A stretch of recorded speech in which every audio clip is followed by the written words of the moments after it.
പടുപ്പുര വാതിലിനൊരു ഞരക്കമുണ്ടല്ലോ ഗോവിന്ദ. ആ സമയത്ത് ആരാണ് ഇങ്ങോട്ട് വരുന്നത്? തുളസിത്തറയിലെ വിളക്ക് കെടുത്തി അകത്തേക്ക് നടക്കുമ്പോഴാണ് പടുപ്പുര വാതിൽ തുറക്കുന്ന ശബ്ദം കേട്ട് സുഭദ്ര തിരിഞ്ഞു നോക്കുന്നത്. പൂമുഖത്ത് നിന്ന ഗോവിന്ദൻ മെല്ലെ മുറ്റത്തേക്ക് ഇറങ്ങി. പടിപ്പുരയിലെ ലൈറ്റ് 2 ദിവസമായി കത്തുന്നില്ല. അവിടെ കനത്ത അന്ധകാരമാണ്. അതുകൊണ്ട് തന്നെ ഒരു നിഴൽ വരുന്നതല്ലാതെ രൂപമൊന്നും 2 പേർക്കും കാണാൻ കഴിയുന്നില്ല. ആരാ വരുന്നത്? ഗോവിന്ദേട്ടൻ തെല്ല് ശബ്ദമുയർത്തി തന്നെ ചോദിച്ചു. ഇത് ഞാനാണ് ഗോവിന്ദേട്ടാ, അഗ്നിമിത്ര, അവൾ വിളിച്ചു പറഞ്ഞു. മീനക്കുഞ്ഞിന്റെ മോളാ വരുന്നത്. അയാൾ തിരിഞ്ഞ് സുഭദ്രാമ്മയെ നോക്കി.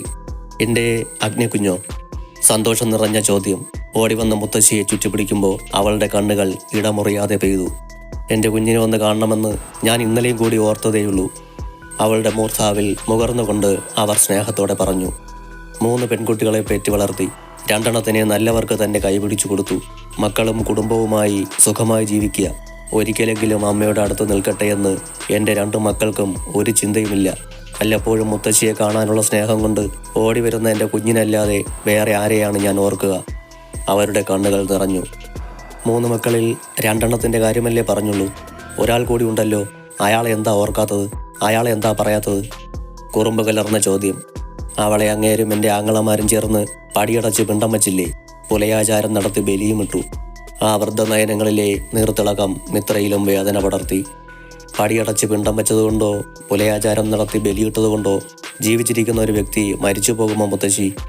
നിറഞ്ഞൊഴുകുന്ന കണ്ണുകളെ തുടച്ചു മാറ്റാതെ അവർ തലവിലങ്ങനെയാട്ടി. ആചാരങ്ങൾ നടത്തിയ കെട്ടിയോനും ആങ്ങളമാരും ഇന്നില്ല. ചന്ദ്രോത്ത് തറവാട്ടിലെ സുഭദ്രാമ്മയ്ക്ക് ആ മകളെ കാണാൻ ആഗ്രഹമുണ്ടെങ്കിൽ പറയൂ. ഈ നിമിഷം വേണമെങ്കിൽ ഈ നിമിഷം ഞാൻ കാണിച്ചു തരും. സുഭദ്രാമ്മയുടെ മിഴികൾ മാത്രമല്ല, കേട്ടുനിന്ന ഗോവിന്ദേട്ടന്റെ മിഴികളും, പൂമുഖത്ത് ആരോ വന്നതറിഞ്ഞ് അടുക്കളയിൽ നിന്നും കയറി വന്ന സൗദാമിനിയുടെ മിഴികളും കേട്ട വാർത്തയിൽ ഒരുപോലെ വിടർന്നു. ഈ നിമിഷമോ? നിനക്കറിയാമെങ്കിൽ ഈ വൃദ്ധയുടെ കണ്ണടയുന്നതിന് മുമ്പ് കാണിച്ചു തരുമോ? മിത്ര പിന്നെ ഒന്നും നോക്കിയില്ല. അവൾ വേഗം തന്റെ ഫോണെടുത്ത് പാർവമ്മ എന്ന സേവ് ചെയ്ത നമ്പറിലേക്ക് വിളിച്ചു. പെട്ടെന്ന് തന്നെ അപ്പുറത്ത് കോൾ എടുത്തു. ഹലോ എന്ന് പോലും പറഞ്ഞില്ലെങ്കിലും അപ്പുറത്തൊരാളുണ്ടെന്ന് മിത്രയ്ക്കറിയാം. അവൾ മുത്തശ്ശിയിൽ നിന്നും കുറച്ച് നീങ്ങി നിന്നാണ് സംസാരിച്ചു തുടങ്ങിയത്. ഞാൻ എൻ്റെ അമ്മയുടെ തറവാട്ടിലാണ്, മുല്ലശ്ശേരിയിൽ ചന്ദ്രോത്ത് തറവാട്ടിൽ. ഓൾഡേജ് ഹോമിലെ കാര്യങ്ങളെല്ലാം പറയുമ്പോൾ എൻ്റെ മുത്തശ്ശിക്ക് നിങ്ങളെ ഒന്ന് കാണണമെന്ന് ആഗ്രഹമുണ്ടായിരുന്നു. ഞാനൊന്ന് വീഡിയോ കോൾ ചെയ്താൽ എടുക്കുമോ? എൻ്റെ മുത്തശ്ശിക്കൊന്ന് കാണാനാ. പാർവതിയുടെ ഉള്ളിൽ ഒരു സ്ഫോടനം നടന്നു. അമ്മയ്ക്ക് തന്നെ കാണണമെന്ന് താനാണെന്ന് അറിഞ്ഞുകൊണ്ട് തന്നെയാണോ? മേഡം ഒന്നും പറഞ്ഞില്ല. തൻ്റെ ഓരോ അണുവിലും സൂചി കയറ്റുന്ന വേദന തോന്നുന്നു അഗ്നിയിൽ നിന്നും മേഡം എന്ന വിളി കേൾക്കുമ്പോൾ. നിറഞ്ഞ മിഴികൾ തുടച്ചുകൊണ്ട് അവർ സമ്മതം പറഞ്ഞു. കോൾ കട്ടായതും പാർവതിയുടെ ഹൃദയം വേഗത്തിൽ മിടിക്കാൻ തുടങ്ങി. അടുത്ത നിമിഷം ഫോണിൽ വാട്സാപ്പ് വീഡിയോ കോളിൻ്റെ ശബ്ദം കേട്ടതും തൻ്റെ ഹൃദയം ഇപ്പോൾ പൊട്ടുമെന്ന് പാർവതിക്ക് തോന്നി. അവർ ഫോൺ ഓപ്പൺ ചെയ്തതും മുന്നിൽ കണ്ടത് മിത്രയുടെ മുഖമാണ്. മോളെ എന്ന വിളി തൊണ്ടക്കുഴി വരെ എത്തുന്നതിന് മുമ്പ് ഞാൻ കൊടുക്കാം എന്ന് പറഞ്ഞവൾ ഫോൺ മാറ്റി. കുറച്ചുനേരം തറവാടിൻ്റെ പൂമുഖത്തെ ഉരുളൻ തൂണുകളും സോപാനവും സ്ക്രീനിൽ തെളിഞ്ഞു മറഞ്ഞു. ഉള്ളിൻ്റെ ഉള്ളിൽ സങ്കടം അണപൊട്ടുന്ന നേരം ആ തൂണിൽ പിടിച്ച് വട്ടം കറങ്ങുന്ന അരപ്പാവാടയിട്ട ഒരു 8 വയസ്സുകാരിയുടെ ചിത്രം പാർവതിയുടെ അകക്കണ്ണിൽ തെളിഞ്ഞു. അകത്തളങ്ങളിൽ എവിടെ നിന്നോ കയ്യിലൊരു വടിയുമായി പാഞ്ഞു വരുന്ന അമ്മ. തലകറങ്ങി മുറ്റത്തേക്കെങ്ങാനും വീണാലോ? എടുത്തോടണ്ടേ ആസ്പത്രിയിലേക്ക്? മുറിവ് കെട്ടാനും ഉണക്കാനുമെല്ലാം ഞാൻ തന്നെ വേണം. ഇട്ടുമൂടാൻ പണിയുള്ളപ്പോഴാ പെണ്ണിൻ്റെ ഒരു കറക്കം. കയറിപ്പോക്കോ നീ, വെറുതെ എൻ്റെ കയ്യിൽ നിന്നും മേടിക്കേണ്ട. അമ്മയുടെ സ്വരം ഉള്ളിൻ്റെ ഉള്ളിൽ നിന്നും മുഴങ്ങി കേൾക്കുന്നു. കണ്ണുകളിൽ നീർമൂടി മുന്നിലെ കാഴ്ചകൾ മറഞ്ഞു. മോളെ, ദൂരെ എവിടെന്നോ കേൾക്കുന്ന സ്വരം. അമ്മയുടെ സ്വരമല്ലേ അത്? പാർവതി മുന്നിലെ സ്ക്രീനിലേക്ക് നോക്കി. കാണാൻ വയ്യ. അവർ സാരി തലപ്പുയർത്തി കണ്ണുകൾ അമർത്തി തുടച്ചു. ഇപ്പോൾ ശരിക്കും കാണാം. അമ്മ തന്നെയാണ് സ്ക്രീനിൽ. തല നിറയെ വെള്ളി രോമങ്ങൾ. മുഖം വല്ലാതെ ചുക്കിച്ചുളിഞ്ഞു. അമ്മയുടെ മുഖം കാണുന്തോറും നെഞ്ചത്തൊരു ഭാരം കയറ്റിവെച്ചതുപോലെ, ശ്വാസകോശങ്ങൾക്ക് അടവ് വന്നതുപോലെ. ശ്വാസമെടുക്കാൻ പാർവതി ആഞ്ഞു പരിശ്രമിക്കുന്നുണ്ട്. അമ്മയെന്നൊന്ന് വിളിക്കാൻ ഉള്ളിൻ്റെ ഉള്ളിൽ പരാക്രമം നടത്തി. ശബ്ദം പുറത്തേക്ക് വന്നില്ല. സ്വപ്നത്തിലാണോ താനിപ്പോ? അമ്മ എന്നെ നോക്കി കരയുകയാണല്ലോ. ദൈവമേ, തിരിച്ചൊന്ന് അമ്മയെന്ന് വിളിക്കാൻ പറ്റുന്നില്ലല്ലോ. മോളെ, നീ കരയുകയാണോ? അമ്മയുടെ സ്വരം വീണ്ടും കാതിൽ പതിക്കുന്നു. അമ്മേ. ഒടുവിൽ സർവശക്തിയും എടുത്തവൾ അമ്മയെന്നൊന്ന് വിളിച്ചു. അമ്മയുടെ ലച്ചുമോള് എവിടെയാണിപ്പോ? മരിക്കുന്നതിന് മുമ്പ് അമ്മയ്ക്ക് ഒന്ന് കാണാൻ പറ്റുമോ? കരഞ്ഞതല്ലാതെ പാർവതി മറുപടി പറഞ്ഞില്ല. എത്ര കാലം ഉരുകി ഉരുകി കഴിഞ്ഞു അമ്മ. മോളുടെ ഭർത്താവിനെയും കുട്ടികളെയും കൊണ്ട് ഇങ്ങ് വാ. നിന്നെ പുറത്താക്കിയവരൊന്നും ഇന്ന് ജീവിച്ചിരിപ്പില്ല. അമ്മയുടെ മോള് ധൈര്യമായിട്ട് വാ. എനിക്ക് കാണണം നിന്നെയും നിന്റെ മക്കളെയും. എത്ര കുട്ടികളാ നിനക്ക്? മകൾ കൊലപാതകിയായതും ജയിൽ ശിക്ഷ അനുഭവിച്ചതും അമ്മ അറിഞ്ഞിട്ടില്ലെന്ന് പാർവതിക്ക് മനസ്സിലായി. ഇനി ഈ വയസ്സാങ്കാലത്തൊന്നും അറിയുകയും വേണ്ട. ലച്ചു, നീ പറഞ്ഞില്ല, നിനക്ക് എത്ര കുട്ടികളാ? ഒന്നെങ്കിൽ ഒന്ന്. എന്ത് കുട്ടിയാ? എത്ര വയസ്സായി? പെൺകുട്ടിയാ. എൻ്റെ അമ്മയുടെ അതേ മുഖച്ഛായുള്ള സുന്ദരി കുട്ടി. അവൾക്കിപ്പോൾ 22 കഴിഞ്ഞു. സുഭദ്രാമ തിരിഞ്ഞു മിത്രയെ നോക്കി. അപ്പോൾ എൻ്റെ മുഖച്ഛായുള്ള 2 പേരക്കുട്ടികൾ ഉണ്ടല്ലേ എനിക്ക്? ദേ അഗ്നിമോളെ നോക്ക്, ശരിക്കും എന്നെ പോലെയല്ലേ? ഇവൾക്കും 22 കഴിഞ്ഞു. മിത്രയെ തൻ്റെ ശരീരത്തോട് ചേർത്ത് നിർത്തിയാണ് സുഭദ്രാമ പറഞ്ഞത്. ആ സമയം വരണ്ട ഒരു പുഞ്ചിരി പാർവതിയുടെ മുഖത്ത് തെളിഞ്ഞു.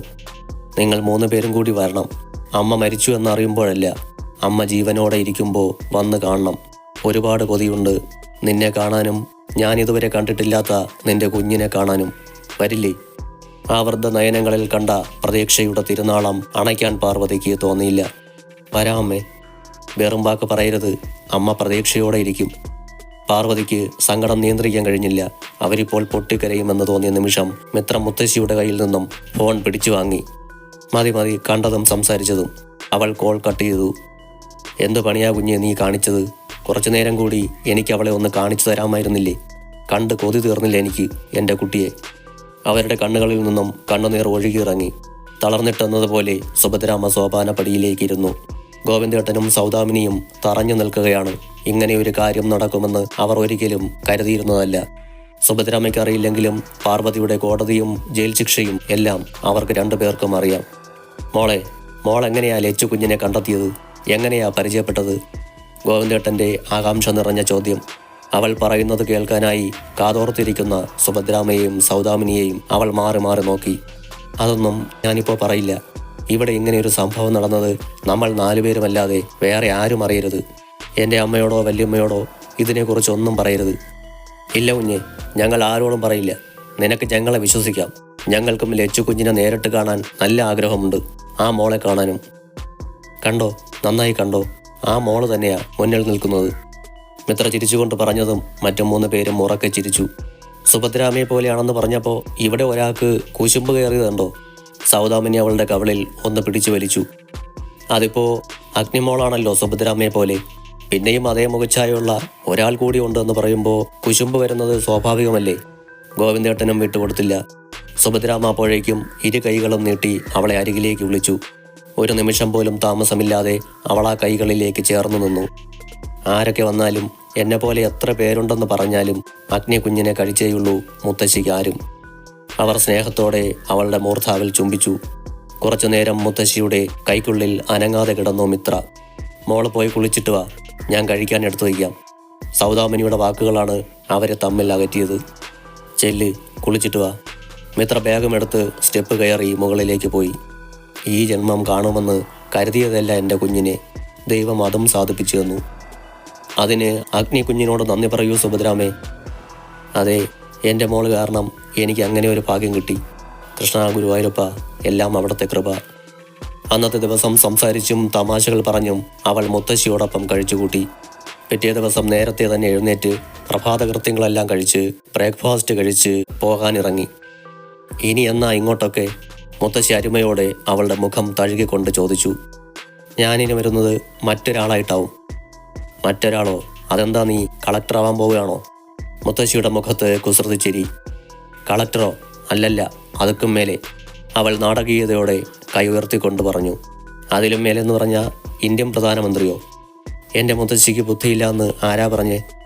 അങ്ങനെ പറഞ്ഞുകൊണ്ട് മുത്തശ്ശിക്ക് ഒരു ഉമ്മയും നൽകി അവൾ പടിപ്പുരയ്ക്ക് നേരെ നടന്നു. റൂമിൽ നിന്ന് ഇറങ്ങുമ്പോൾ തന്നെ ആനന്ദിനെ വിളിച്ചതുകൊണ്ട് അവൾ പടിപ്പുര കടന്ന് റോഡിലേക്ക് ഇറങ്ങി നടക്കുമ്പോഴേക്കും അയാളുടെ കാർ മുന്നിലെത്തി. കാർ റിവേഴ്സ് എടുത്ത് തിരിച്ച് അവൾക്കായി കോ ഡ്രൈവർ സീറ്റ് തുറന്നു കൊടുക്കുമ്പോൾ അയാളുടെ മുഖത്ത് ചെറിയൊരു പുഞ്ചിരി ഉണ്ടായിരുന്നു. അഗ്നി, ലക്ഷ്മണേട്ടൻ വിളിച്ചിരുന്നു. നിന്റെ നമ്പർ ചോദിച്ചു. ഞാൻ കൊടുത്തിട്ടുണ്ട്. അദ്ദേഹം നല്ല എനർജിയിലാണല്ലോ. നിന്നെ അദ്ദേഹത്തിൻ്റെ മുന്നിലേക്ക് കൊണ്ടുവരുമ്പോൾ ഞാൻ ഇത്രയും വിചാരിച്ചിരുന്നില്ല അദ്ദേഹം വീണ്ടും ആ കോട്ടിടുമെന്ന്. ഞാൻ അതിനെക്കുറിച്ച് ചോദിച്ചപ്പോൾ ഒരു ചിരിയായിരുന്നു മറുപടി.